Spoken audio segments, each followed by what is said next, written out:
just to sort of get some value out of it and demonstrate the value back to the stakeholders. Because if the stakeholders don't see the value that are around me, then there is no way that senior stakeholders would accept it. Welcome to Process Pioneers, the show that takes a deep dive into the minds of decision makers, key influencers, and process experts who are pioneering the world of everything process. Welcome to the next episode of Process Pioneers. My name is Daniel Rayner. I'm the host of Process Pioneers. And in each of these episodes, I get the absolute privilege of sitting down with process practitioners, those that are adopting or using BPM on a day-to-day basis in organizations, delivering real value. There's a lot we can learn from many different resources out there, but I believe that sometimes the best learning, apart from doing it yourself, actually comes from learning from those that have been there and done that, and that's what this whole series is about. If you are new to the series, well, welcome. We are about 130 or so episodes in, and we've had people from all different areas of organizations join us on this series. We've had people from the academic realm, consultants, really technical sort of process modelers, through to process managers and everyone in between. So a lot of content's been jam-packed into these episodes, and this one is going to be no different. I have the absolute pleasure of sitting down with Kevin Gupta. Now, Kevin is the founder of BA Practice, and you can see that in the top right-hand corner of his screen there, I'll link to his website, where he implements various BA capabilities in various organizations. Now, that can include business analysis, business analytics, UX, and UI. In this conversation, we're really going to focus on the process side of his world. So very excited for this conversation. Kevin, thanks for joining me. Thanks, Daniel. Thanks for the invite. So one thing that the audience loves to ask to start with, or loves to find out to start with, is how did you get started in the BPM space, in the process world? Was it something that you were introduced to while you were working at an organization, or is it something that you were formally qualified or trained in, educated in, before diving into the industry? Take us on a bit of a journey. Yeah, absolutely. So about 10 to 12 years ago, I actually stumbled upon this. I was working with a number of professionals, and we were working on a very critical, high-sensitive program for one of the government organizations, where I joined the organization as the senior BA at the time. And I wanted to get a really good understanding of what are the end-to-end processes. What sort of stakeholders are we going to be involved in? Where does a stakeholder start in the process? Where do they end? Where are the dependencies, gaps, pain points? And as I started to analyze those activities and I started to have conversations with various people, it was quite evident that we didn't actually have good information documented across the organization, which was really difficult for me to then do any analysis. So one of the things I then just started on was I literally took a whiteboard pen, and I started to draw that on a whiteboard with a number of stakeholders around me. That how does a process sort of start, and that was basically that's how I started working with the business process management. Great, no, that's good. And you mentioned there that you came into this organization, you wanted to see that end-to-end process view. Where did that thinking come from? Is that something that you would say is it's just the natural way that you view the world? I know there are some people that are very analytical. Everything they see, whether it's waking up in the morning or preparing dinner at the end of the day, they have this very process-centric lens. Is it natural to you, or is it something that you did have a mentor or a coach or someone that sort of introduce you to the topic? So the way that I actually got involved in this is a few of the questions that I had sort of wanted to get out of my stakeholders was because there was quite a lot of finger pointing happening at the time. Right. Hey, we've got stakeholder A, when they finish their work, we sometimes don't get to know when they've finished the work. And similarly, when stakeholder B finishes their work, it was sometimes stakeholder C complaining about, hey, we don't know when they've done their work, and therefore we have to manually go out and look for information ourselves. Or sometimes we don't actually get information in the format that we are expecting to receive it. Or sometimes it would just be a finger pointing towards a system, a legacy system now. So because there was quite a lot of disconnect that I had identified, the easiest way that I could actually resolve and align the stakeholders was to sort of, just start on a process mapping. So, I did a little bit of Googling. I definitely reached out to a number of senior professionals at the time. And then, when I had when we had agreed on an approach and I had suggested that, we do BPM in this scenario, it was widely accepted by quite a number of stakeholders just to do it at a small scale first.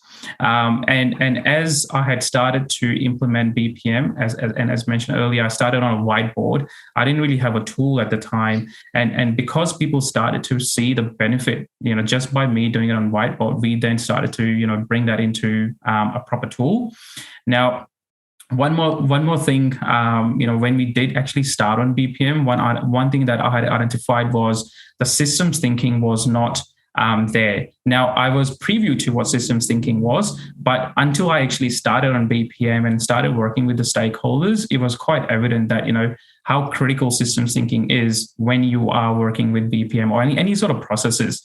And because it was not embedded, so I decided, I took that on myself to implement systems thinking as part of my process management, which ended up delivering really, really solid results to the organization. The uptake of the process management from there onwards was really, really high by the organization. That's great. That's really good. Now, you mentioned there that you agreed on a BPM approach and it was widely accepted. And I'm sure that there are some people listening to that being like, it sounds easier said than done, because there are organizations out there where the senior leaders just don't get it or they don't value it. It doesn't mean that it's non-existent in the organization, but it's just maybe not given the resources, the time, the budget to effectively, or the management, the leadership required, because it's just as much a cultural thing in the organization about having everyone on the same page of, we can bring ideas and suggestions and our thoughts to the table around how we can improve these processes. So, I mean, you set it off the cuff as if it was quite an easy task to do to get BPM widely accepted. Was it in reality, and how did you go about that to make sure that it was accepted? Because I think that's one thing some of the listeners would love to learn from. Yeah, sure.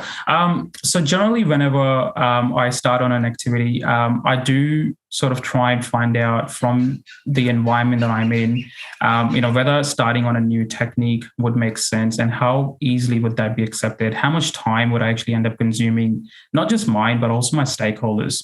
So whenever starting on a new activity, I generally start small. So, and BPM is no different. I started small. I started with, a simple process, just to sort of get some value out of it and demonstrate the value back to the stakeholders. Because if the stakeholders don't see the value that are around me, then there is no way that, senior stakeholders would accept it.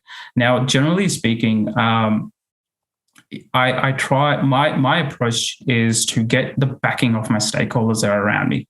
So that way, if I am looking to put together, let's say, a business case to implement something at an organization wide, I already have the backing. I've already proven the value by me taking small steps before I actually start to run. And that's an approach that I generally recommend to a lot of my own team members, and also people who do actually come and do any sort of business analysis training or business process management training through me. That hey, start small. Because what happens is when you start small, you identify the small, so those pain points that you can quickly resolve, those low-hanging fruit that you can quickly pluck, right? And once you have that, once you're able to prove the value, after that, you can run all you want and people will support you. But it's definitely not an easy process, I must say. It requires a lot of patience. And that's great. And I'm sure that in the different organizations that you've been involved in, you would have recognized different drivers or different motivations for adopting this approach, whether it's cutting cost or whether it's innovation or whether it's adapting to market changes, new regulations, new policies, understanding upstream or downstream impact, collaborating or working with third-party suppliers, whatever requires this visibility. There would be many drivers and motivators. What are the main ones? I've obviously rattled off a bunch there, but what are the main drivers that you recognize or see as to being the reason why an organization wants to adopt BPM?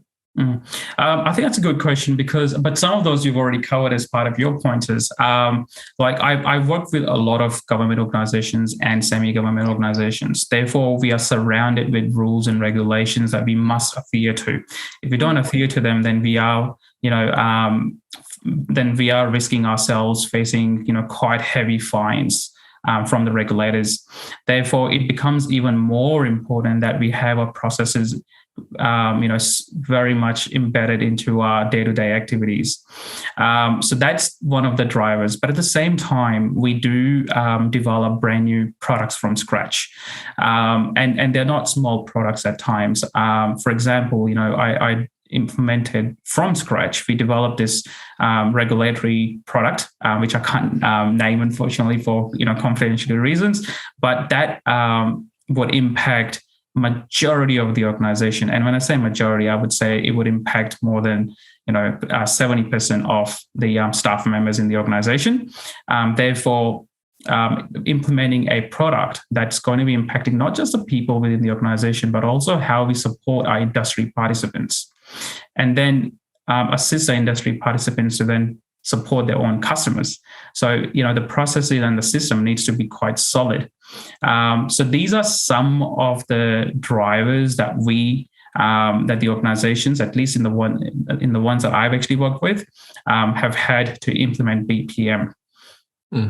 That's great. That's good. And you mentioned before about obviously starting small, selecting a process that obviously has a pain point or a problem that needs to be analyzed, I guess you could say. Do you have examples of or stories and obviously anonymize any of the information that you're not allowed to share, but can you walk us through maybe a story or two where BPM has been adopted and it's played out really well and value's been delivered to some of the stakeholders, more value than maybe they were necessarily expecting, and you kind of walk us through a real life example of what you were saying before, where you do start small, you prove value, and then all of a sudden it spreads across the organization. Absolutely. Oh, I've got plenty of stories like those. In fact, one of the most recent ones I can definitely share is, there is an onboarding process. Now, if I just say onboarding, it sounds simple, but when you are working within quite large regulatory environments, just the onboarding process itself will have many sub-processes. For example, there may be an industry participant who needs to come in and register. Register is a small part of onboarding.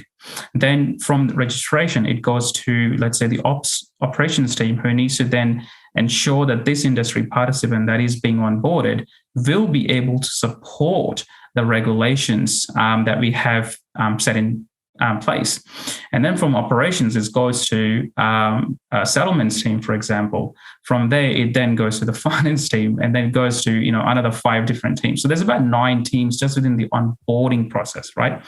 That's just one very large process. Now, it is really important from an organization's perspective that the onboarding process itself is quite solid. So the way that I would start small is I would take a look at, I'll just do like a context diagram that, hey guys, 9 teams or representatives of 9 teams, let's put together a context diagram.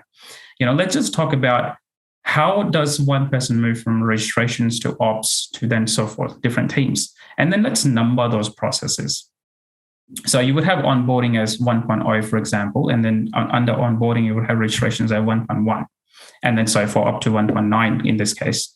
And then when you have sort of started to work on, and also the KPIs, because they're really important, because if it's sitting with the registrations team, they need to take X number of days before it can be moved over to the ops team, and then so forth. So everyone's got KPIs. How do those KPIs actually come into the picture?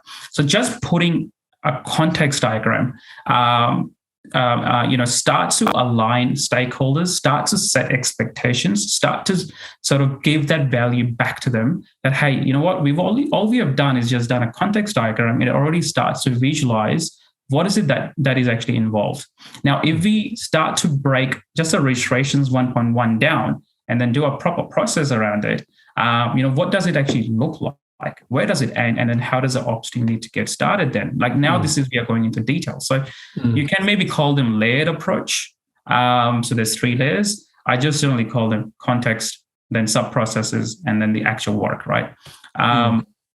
And that's how I start to show that value. So if the registrations team, who is the very first team in this whole process, if they're not seeing value, then I'm just stuck right there. But the moment that's done, and because I've already done a context diagram, other teams have already gotten a flavor of what is it that I'm looking to deliver by the end of this whole context diagram, by the end of this whole process cycle. So they're already waiting. They're already looking forward to me actually coming to them and actually, having those workshops with them. Therefore, what I do is, as part of my exercise, once I've given them a flavor, I sort of work with the teams and I say, okay, guys, we need to set a governance around this now because you all want me to do this. I've already got a buy-in, right? Let's set a structure. Let's set a governance around this. What are the commitments going to be like? Who is going to be involved? If there is commitment, what sort of time and effort we are actually looking for? And then, let's put together this mini business case that I can put in front of my project manager, for example, or the portfolio manager, depending on who I'm working with. And then I will have you guys as backing me up on the side so that it gets approved, right? Because I already demonstrated the value just by doing one thing. And that's how I would start small. Yes, at the start, it may take an extra few hours, few days perhaps, but doing that activity, I know that the chances of my business case getting approved, it has a very high chances than me just putting together a business case without proving any value and then submitting it to my portfolio manager, because they'll be like, where's the evidence? Why should I be approving you doing 1 month or 2 months worth of process analysis, right? That's one approach. The second approach is you could still start small, but then the gaps, the actions, the requirements that are coming out of your processes, you start to then feed them back to your development team, or depending on your situation, of course. And then you make that an agile business process management. Because if you make it agile rather than full waterfall, you're still delivering value. And at least in my experience, whenever I do my process management work, the number of requirements I get out of each of those activities are really solid requirements, generally speaking. They're you have very few gaps in those requirements because you've already aligned a lot of those stakeholders. You've already resolved a lot of those gaps and actions. Therefore, the requirements that you will write would be quite a good quality requirements. And then you can just, it's all about then, putting them together in a nice looking document and then passing it over to, whether you do it in a user story style or document style, it's sent up to the BA and the situation, and then you pass it over. So there's a couple of approaches, but my recommendation generally is start small, especially when there is already not an uptake of BPM in an organization. Yeah, okay. And so you've convinced one of the listeners or more than one of the listeners to embark on this journey. What obstacles or roadblocks or challenges should they at least be aware of as they're going on this journey? Because it's obviously there are BPM initiatives that have worked really well and delivered a lot of value to the organizations. And then there have been other BPM initiatives that haven't delivered what they set out to deliver. So what are these things that the audience should be aware of as they're going on this journey? There is a few things I would recommend. Number one is try and avoid the big bang approach. Go big or go home sort of thing. Break your processes down. I have seen a lot of analysts and various other stakeholders who try and mix a lot of different sub-processes into one very large process diagram. What that starts to do is, yes, you've done the analysis, but you start to lose your audience right there because there's too much information that's probably not relevant to them. So break it down, maybe by team or by sub-process. Keep it simple. Like a lot of my process diagrams, if I ever get an opportunity to share, I don't use large symbol or confusing symbols, or I don't try and make it very technical. I keep it, if my BPM is human centric, I keep it to my humans. I keep it simple, right? That's one thing. Definitely plan for your BPM approach. Definitely do governance, especially if you're doing it at a large scale. Some of the pointers that I said earlier, think of what is the scope of your BPM? What is it that you're not going to be doing out of your BPM? What are the objectives? Break your objectives down based on, obviously, at a whole context level and then at each sub-process level if possible. Definitely understand what type of stakeholders you're working with. How are you going to determine quality of your BPM, and how are the stakeholders planning to, will determine the quality of your BPM? Resource commitment. How are you going to communicate? How are you going to collaborate? And then if there are requirements, actions coming out of them, how are you going to be taking those requirements and actions? Because yes, you can have lots of conversations, but in your conversations, you need to be able to get the right requirement out of those conversations, right actions out of those conversations, and then put them in a backlog so that you're doing something with them. Don't just leave them hanging, right? Do something with them so your stakeholders know that, hey, anything that they are telling you, it's not just verbal comms. You're actually actioning them, doing something about them. And then make sure you have a plan for continuous improvement, at least for as long as you're there. And then just before you go, you have a plan that, how you can actually hand them over to the right person. So there's a few things I would recommend the analysts sort of think about. And then the third thing is skills and training. So I've sort of broken it down, by governance, by starting small, setting up a governance, and the third thing would be skills and training. Now, there are a few things I would definitely do in skills and training is, again, keep it simple. Plan how you want to do your work. Make sure that you are defining the obvious. Ask the right questions. Sometimes I have, and it goes in general business analysis as well. Ask the questions. Don't worry about right or wrong. Start by asking the questions, and then the right type of questions will automatically start to come out for you. So to do the right BPM, asking the right questions is extremely important. Asking the questions is extremely important. Making sure that the processes that you're coming up with or you're putting together makes sense, that there is a proper user journey through them, if it's human centric, and don't focus too much on just processes or systems. Focus on capabilities as well. So because if you're focusing just on process, then all you're thinking is, how am I going to be implementing this? But also think about, how is this user going to be working through this process? Is this user even comfortable working through this process? Have an end goal in mind as well. What is your end goal? Are you just putting together the current state, or do you also have a future state in mind? Having those things will really make your BPM process a lot easier and keep your stakeholders really, really engaged. And now talking about engaged, that is a fourth point that I would actually recommend my anyone who's embarking on this journey to keep in mind is keep your stakeholders engaged. Make those processes relatable to them. Let's not enforce something. Let's work with them and try and come up with a process that works for the team. Do think of what if scenarios. That helps break down silos. Because if you're not asking the what if scenarios, then a stakeholder might just be telling you what is it that they do today, what they're used to doing it today, and therefore they want to keep doing it in the future. But if you ask the what if scenarios, you're breaking the silos. You're bringing your own stakeholders out of the comfort zone and helping them think about the future and how you might improve things for the stakeholders for the better in the future, right? So these are some points I would highly recommend that people do think about when they're embarking on the BPM journey. And these can also be at the same time your blockers if you are not thinking of them prior or during your BPM journey. Yeah, no, that's great.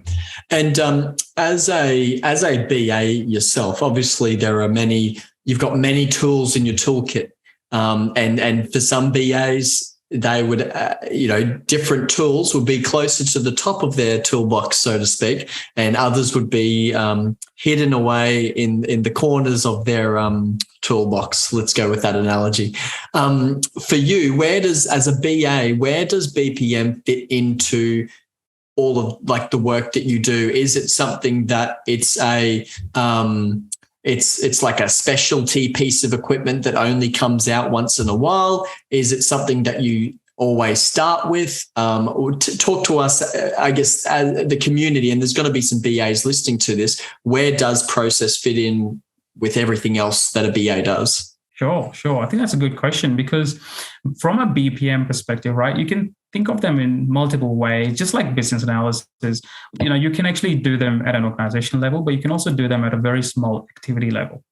So from BPM perspective, like how I like it just comes out of my toolkit automatically. Just some time back, we were actually setting up Jira, believe it or not. So in Jira, we were having various conversations around, how are we going to be structuring a Jira, right? Very simple conversation, but apparently that took about 6 hours for people to sort of work out how they want to set up Jira.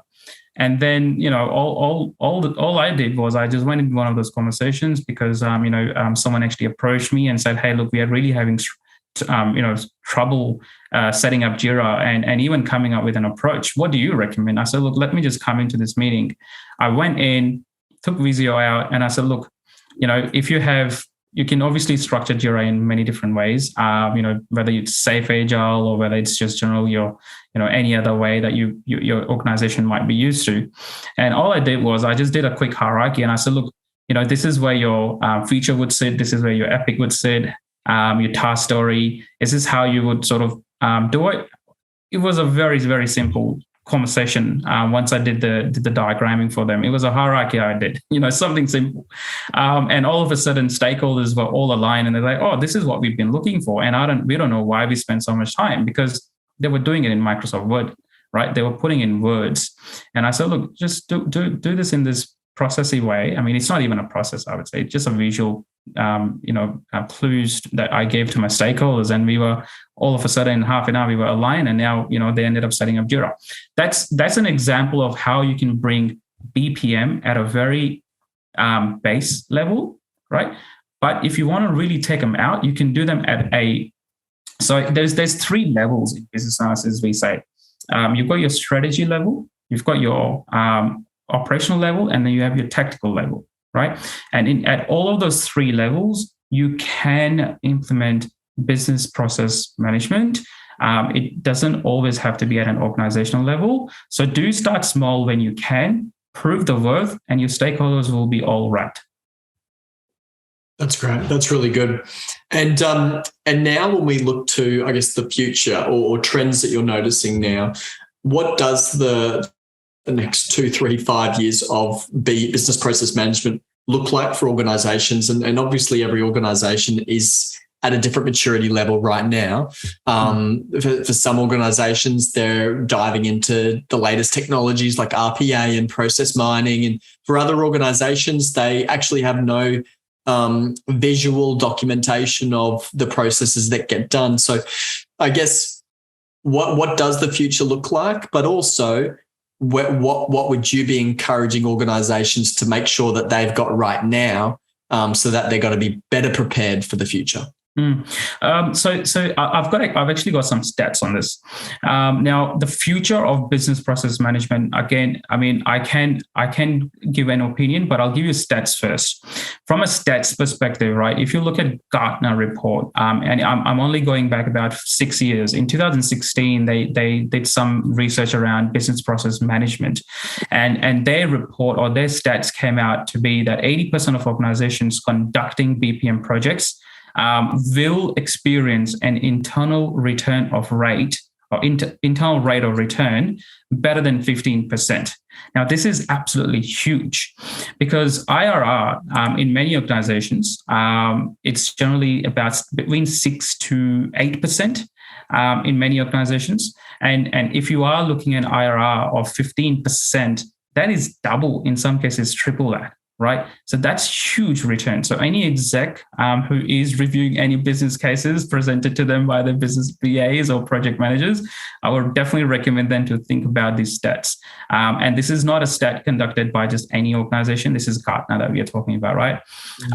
Another stat that I've got here is projects who have implemented BPM have seen a success rate of 95%.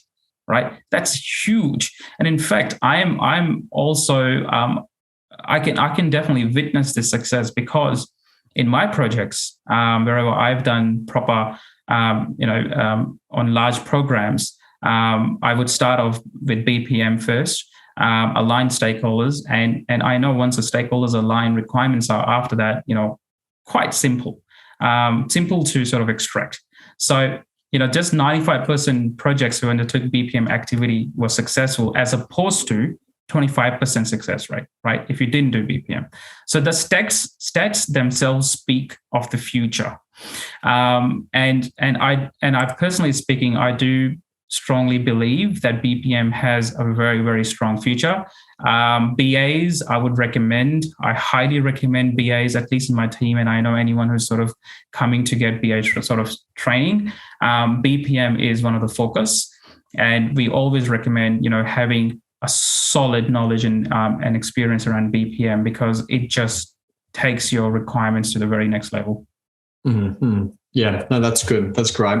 And obviously in a half-hour conversation, we can only sort of scrape the surface on a number of different topics. But really, I guess what the goal was is to pique interest in the audience or further their education, because I'm hoping that after 130 episodes, we're still not trying to pique the interest of some of our listeners. But really what we want to do here is introduce the audience to other different practitioners that are putting BPM into practice and realizing significant value. We obviously can't go into the nuts and bolts of absolutely everything, but I'm sure that the audience will have further questions for yourself post this conversation that they'll want to, put to you or ask you. Or what I want to ask is how does the audience get in touch? How do they connect with you? How can they ask these follow-up questions that they may have? Yeah, sure.